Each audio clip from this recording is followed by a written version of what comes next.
Hi friends, ఎలా ఉన్నారు? ప్రతిరోజు తప్పనిసరిగా ధ్యానం చేస్తున్నారా?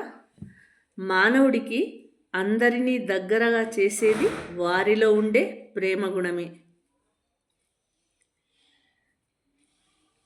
ఈ ప్రేమ గురించి తెలియజేయడానికి ఒక జన్మని తీసుకున్నవారు సీతారామచంద్రులు.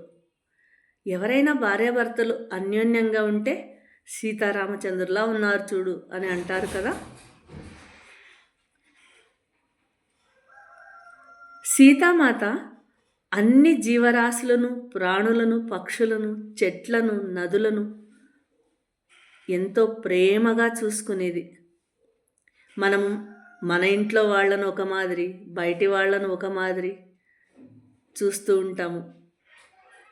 మనవారైతే ఎక్కువ ప్రేమ, బయటి వారైతే అంతకు అంతే. ఇలా ఉంటుంది మన మనుషుల గుణము. కానీ